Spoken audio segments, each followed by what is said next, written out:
ஸ்ரீ குருப்யோ நமஹ. இன்றைய பக்தி சரத்திலே நாம் பார்க்க இருப்பது சிவபெருமானின் திருவுலா காட்சி. தமிழில் உள்ள 96 வகையான பிரபந்தங்களுள் உலா என்பதும் ஒன்று.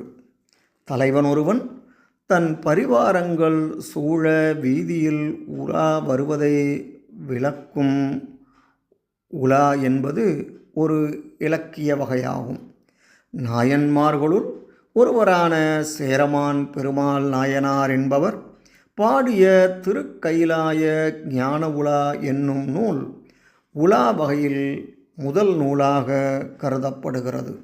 சிவபெருமான் கைலாயத்தில் திருமால், பிரம்மன், கணபதி, முருகன் உள்ளிட்ட தெய்வங்கள் புடைசூழ ரிஷப வாகனத்தின் மீது அமர்ந்து உலா வந்ததாகவும், அவ்வுலாவினை கண்ட 7 வகை பெண்கள் மையல் கொண்டு வருந்துவதாகவும் பொருளமைய பாடப்பெற்ற இவ்வுலா கைலாயத்தில் சிவன் முன்னிலையில் அரங்கேற்றம் செய்யப்பட்டதாக கூறப்படுகிறது.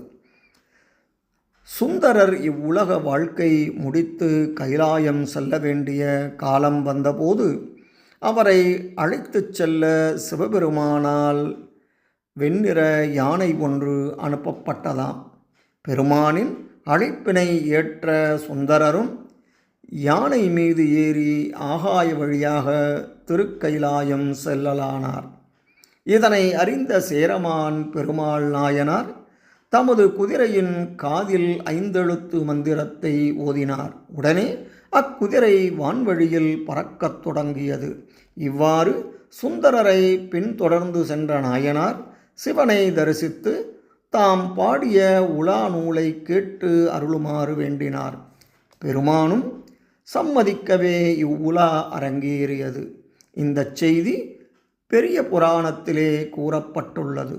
பேதை, பெதும்பை, மங்கை, மடந்தை, அறிவை, தெரிவை, பேரிளம்பெண் என்னும் 7 மங்கையர் தலைவனைக் கண்டு விருப்புற்று தங்கள் மன உணர்வை கூறுவதாக பாடப்பட வேண்டிய உலா நூல் பக்தி சுவையோடு சீரிய இலக்கியமாக சேரமான் பெருமாள் நாயனாரால் பாடப்பெற்றது.